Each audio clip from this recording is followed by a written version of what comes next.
प्रकाश अपने घर का इकलौता बेटा था जिस पर अपने पूरे परिवार की जिम्मेदारी थी।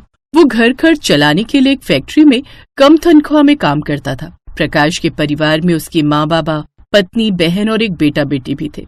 जैसे तैसे गरीबी में उनके घर का गुसर बसर चल रहा था। एक दिन उनके घर के पास नए पड़ोसी रहने आते हैं। लगता है कोई नए पड़ोसी आए। तभी घर के अंदर से बहू बोलती है, बाबूजी अंदर आ जाइए, खाना बनकर तैयार है। आया बहू। कुछ देर बाद वो सबको खाना परोसती है। अपने पड़ोस में जो बंगला खाली है ना, वहाँ कोई बड़ी सी गाड़ी से लोग रहने आए हैं। पड़ोसी होने के नाते हमें उन्हें खाने के लिए पूछना चाहिए। अजी वो अमीर लोग हैं, हम गरीबों के हाथों से रोटी थोड़ी न खाएंगे, वो भी ऐसी रूखी सूखी रोटी। सभी लोग जैसे तैसे वो रूखी सूखी रोटी खाते हैं, लेकिन जब संध्या खाना खाने बैठती है तो खाना खत्म हो चुका था। अरे खाना तो खत्म हो गया, कोई बात नहीं, पानी पीकर ही सो जाती हूँ। ये क्या भाभी, हम सबको भरपेट खाना खिलाकर आप खुद खाली पेट सो जाती हैं। हम सब भूखे ना रहे इसलिए आप खुद ही भूखी रह जाती हैं।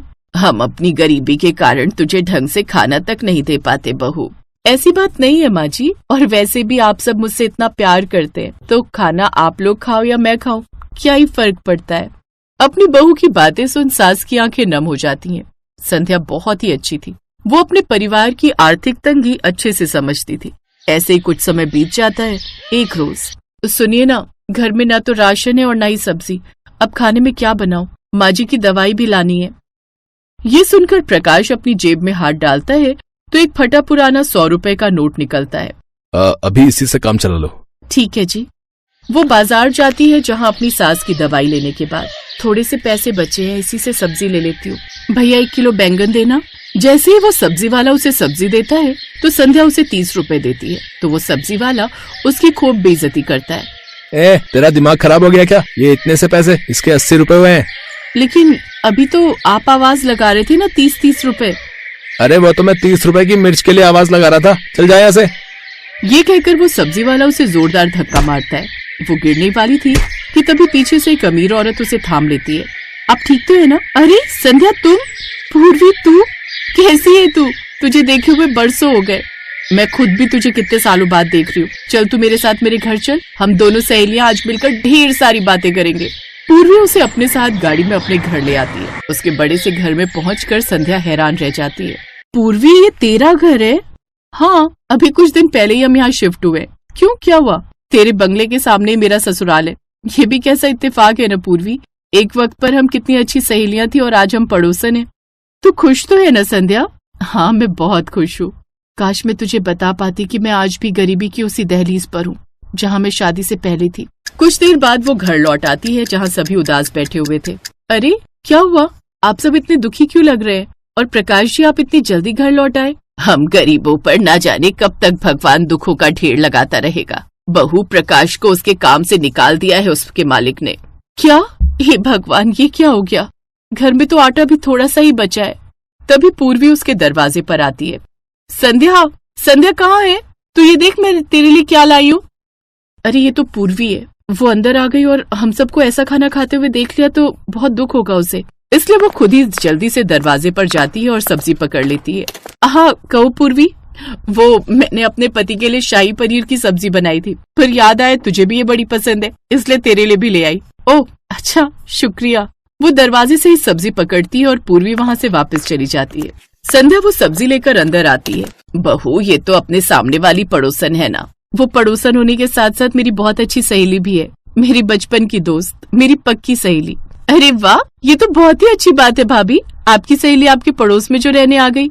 माँ सब्जी दो ना, इसमें से तो बहुत अच्छी खुशबू आ रही है। हाँ बेटी, अभी देती हूँ। संध्या सभी को वो सब्जी परोसती है। आज पहली बार गरीब ससुराल वालों ने इतनी अच्छी सब्जी खाई थी। वो सभी वो सब्जी खाकर बड़े खुश थे। उधर पूर्वी अभी भी संध्या के बारे में सोच रही थी। कुछ तो बात है जो संध्या मुझसे छुपा रही है। आज भी उसने मुझे घर के अंदर आने नहीं दिया और न ही अपने ससुराल वालों से मिलवाया। जरूर कोई बात है जो वो मुझसे छुपा रही है, लेकिन वो मुझे ऐसे नहीं बताएगी। अब मुझे खुद ही उसके घर जाना होगा। अगले दिन वो संध्या के घर जाती है और उनके लिए कुछ गिफ्ट्स भी लेकर जाती है। नमस्ते माँ जी, मैं पूर्वी हूँ, आपकी बहू संध्या की सहेली। हाँ हाँ, बहू ने बताया था। बिटिया आओ, यहाँ बैठो ना। बूढ़ी सरला अपनी साड़ी के पल्लू से कुर्सी साफ करती है, लेकिन पूर्वी जमीन पर ही बैठ जाती है। अरे ये क्या, आप तो जमीन पर बैठ गई, कुर्सी पर बैठिए ना, हम तो गरीब हैं, हम लोगों की आदत है जमीन पर बैठने की, लेकिन एक अमीर घर की नींव भी तो जमीन ही होती है ना। चलिए अब आप सब खाना खा लीजिए, मैं आप सबके लिए खाना और ये कुछ गिफ्ट्स भी लाई हूँ। खाना? थैंक यू आंटी, मुझे तो बहुत तेज भूख लगी थी। पिछले कुछ दिनों से हमने ठीक से रोटी भी नहीं खाई, सिर्फ एक एक रोटी ही खा रहे थे और कल से तो कुछ भी नहीं खाया। चुप हो जाओ अनु, उसे क्यों चुप करवा रही है? वो जो कह रही है उसे कहने दे। संध्या, हम दोनों बचपन से साथ में पढ़े, बचपन की दोस्ती जवानी तक रही और अब तुमने एकदम से मुझे यूं पराया कर दिया। मुझे ये सब बताना भी जरूरी नहीं समझा? तूने मुझे इस लायक भी नहीं समझा कि सच बता सके? वो बात नहीं है पूर्वी, बस मैं तुझे ये सब बताकर परेशान नहीं करना चाहती थी। तो अब तू मुझे मेरी मदद करने के लिए मना नहीं करेगी। जीजा जी, आप ये कुछ पैसे रखिए और इससे खुद का कोई काम शुरू कर दीजिए। लेकिन मैं ये कैसे रख सकता हूँ? काम चल निकला तो वापस कर देना, नहीं तो छोटी बहन समझकर रख लेना। तुम सच में बहुत अच्छी हो पूर्वी। दोनों सहेलियां एक दूसरे के गले लग जाती हैं। अब प्रकाश खुद का किराने का काम शुरू कर देता है, जिससे उसे अच्छी कमाई होने लगती है और कुछ ही दिनों में वो पूर्वी के पैसे भी लौटा देता है। अब वो भी अपना बड़ा पक्का घर बनवा लेते हैं और इस तरह अब दोनों सहेलियां आसपास खुशी खुशी रहती हैं।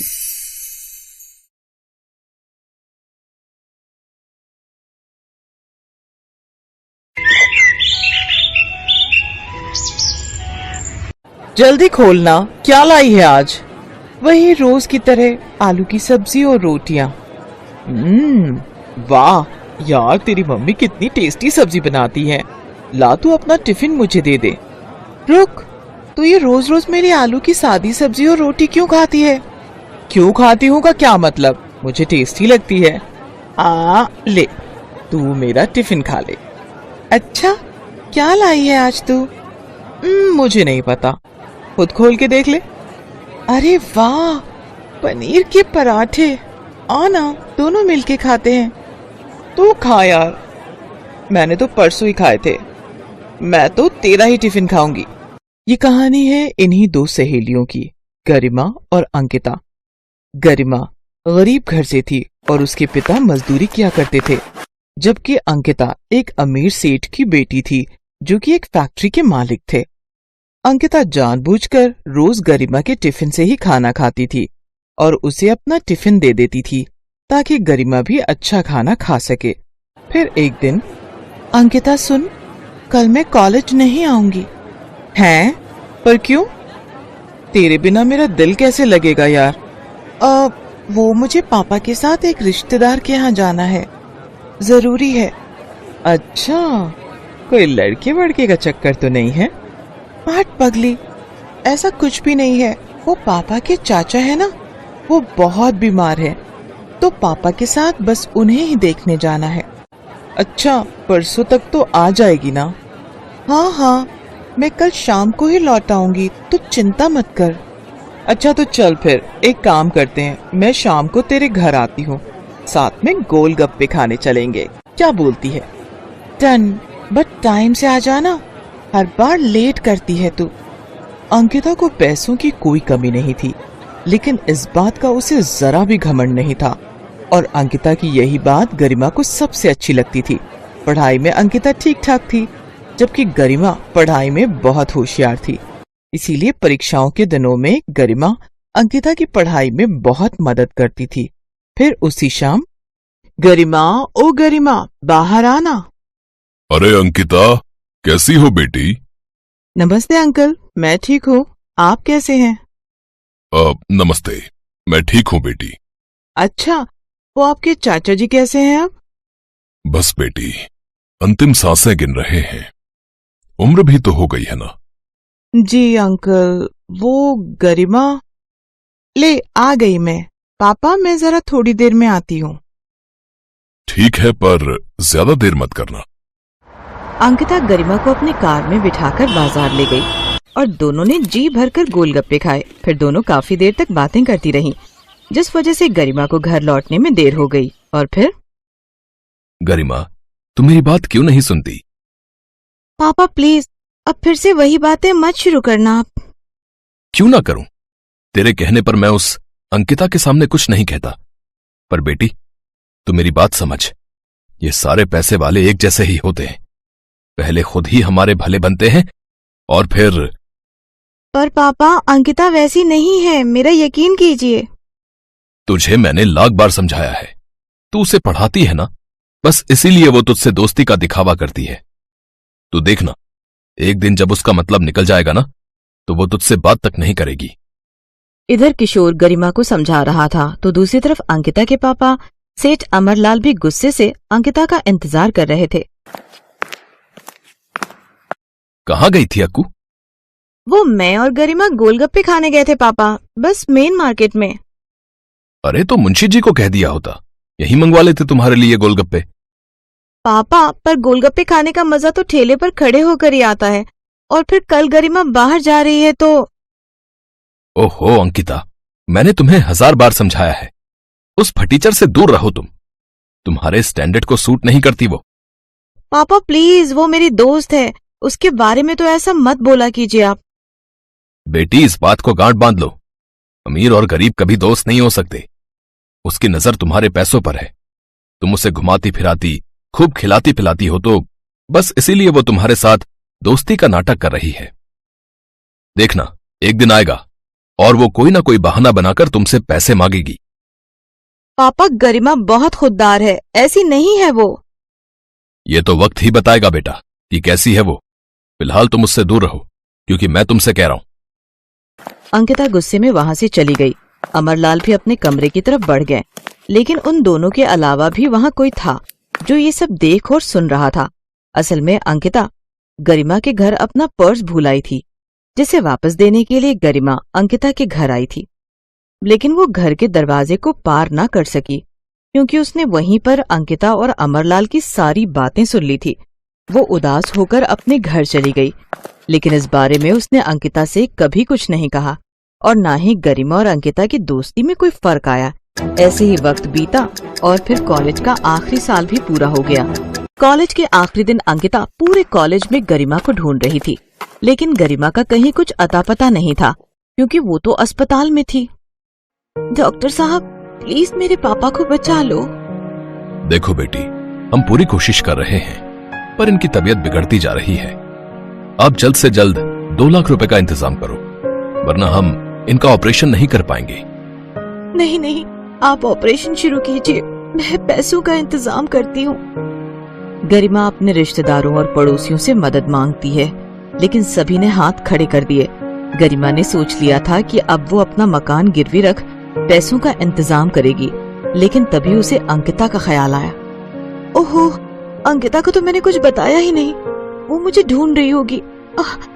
ऐसा करती हूँ, एक बार उससे मिल लेती हूँ और सारी बात बता देती हूँ। हो सकता है मकान गिरवी रखवाने में वो कुछ मदद कर सके। ये सोचकर गरिमा अंकिता के घर पहुंची, तो वहाँ उसका सामना अंकिता की जगह उसके पिता अमरलाल से हुआ। हाँ बताओ, क्या बात है?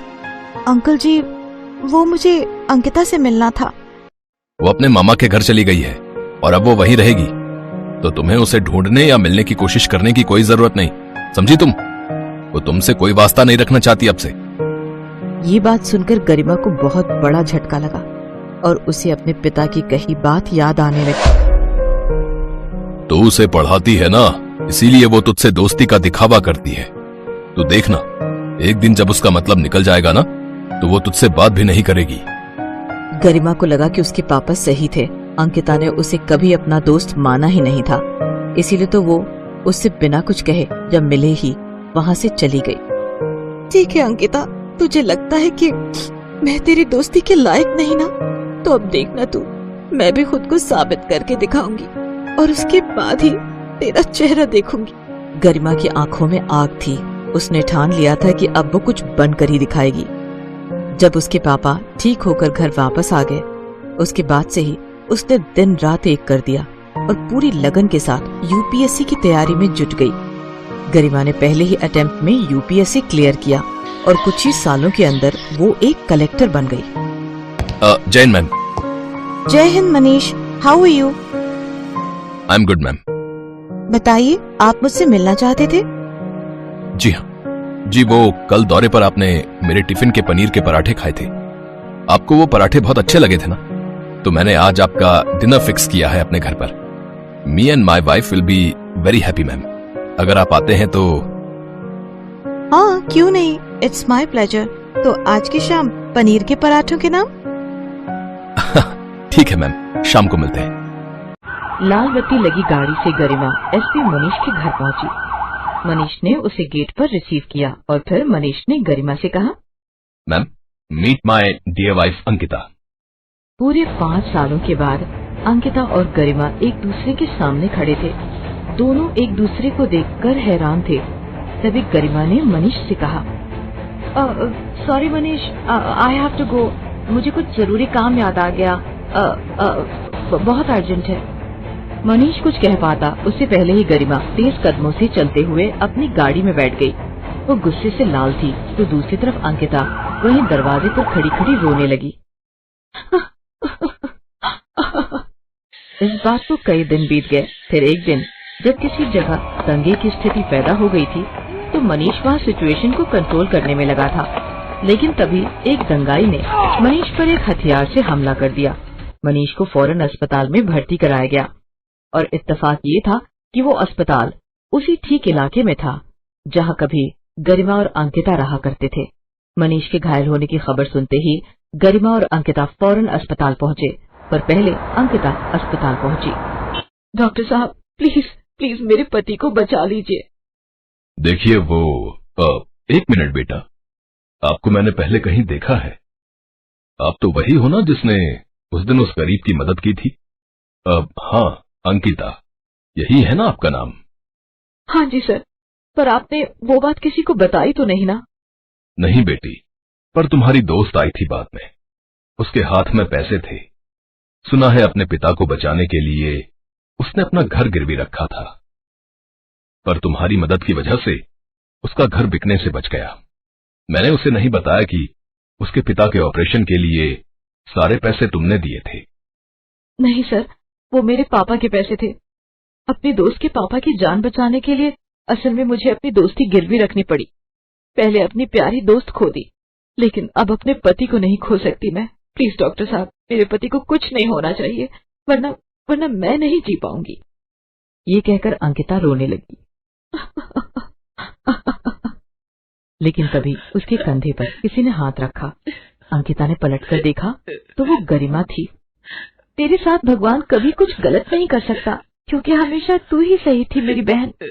गरिमा की बात सुनकर अंकिता फौरन उसके गले लग गई और उन दोनों को देखकर मनीष भी मुस्कुरा दिया, जिसे डॉक्टर साहब ने पहले ही खतरे से बाहर बताया था। Best buddies. Hello friends. Thanks for watching this video. अगर आपको ये वीडियो पसंद आया है तो प्लीज लाइक, सब्सक्राइब, कमेंट्स करें इस वीडियो पर और हाँ, शेयर करना भी ना भूलें। और भी मजेदार वीडियो देखने के लिए नीचे दिए गए बेल आइकॉन को दबाएं। देखते रहिए बेस्ट बडीज।